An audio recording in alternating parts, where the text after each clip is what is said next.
Joseph urged Pharaoh to appoint a wise man over the land of Egypt.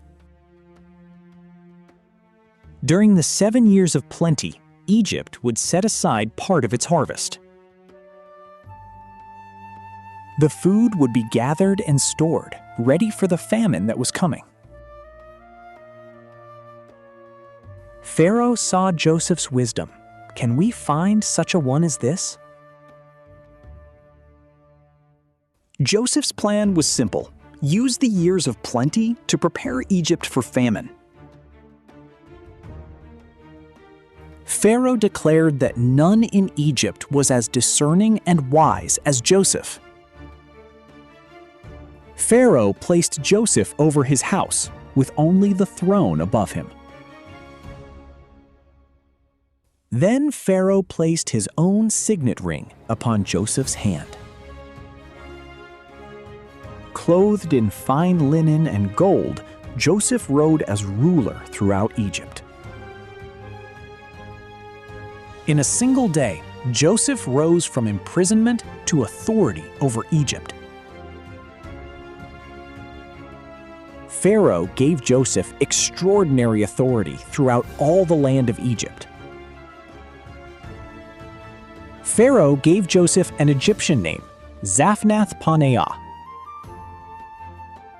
He also gave Joseph Asenath, daughter of Potiphera, priest of On, as his wife. At 30 years old, Joseph went throughout Egypt to begin the work before him.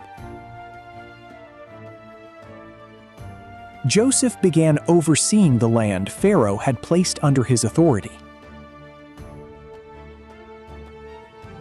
For 7 years, the land of Egypt produced an extraordinary abundance.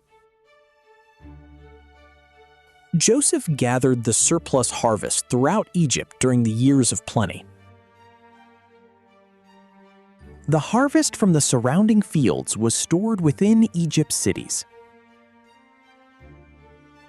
Joseph stored so much grain that eventually it could no longer be numbered. Across Egypt, Joseph stored the abundance until the grain was beyond counting. Before the famine came, Asenath bore Joseph 2 sons. Joseph named his firstborn Manasseh, remembering how God had carried him through his suffering.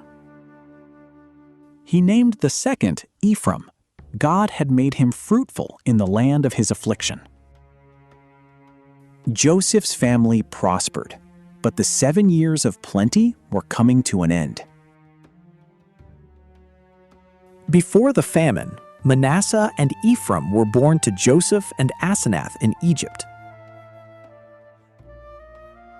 Then the 7 years of extraordinary abundance in Egypt came to an end.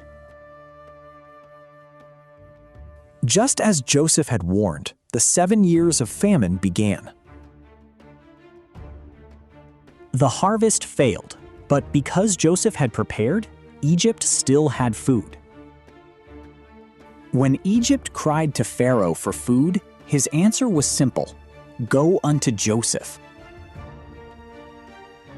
As famine spread through the surrounding lands, people came to Joseph in Egypt to buy grain. In Canaan, Jacob heard that grain was available for purchase in Egypt.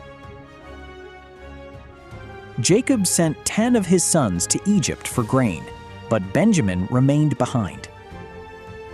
The brothers came before Egypt's governor, never realizing that the man before them was Joseph. Then Joseph's brothers bowed before him, just as his dreams had foretold years before. Driven by famine, Joseph's brothers traveled from Canaan to Egypt and unknowingly came before Joseph. As they bowed before him, Joseph remembered the dreams he had dreamed years before. Joseph concealed his identity and accused his brothers of coming to Egypt as spies. Joseph gave them a test. They must return to Canaan and bring their youngest brother. Believing Joseph could not understand them, the brothers confessed their guilt, and Joseph turned away and wept. Joseph's identity remained hidden, but his brothers would now have to return with Benjamin. The World of Scripture. Follow for episode 14, Benjamin Goes to Egypt.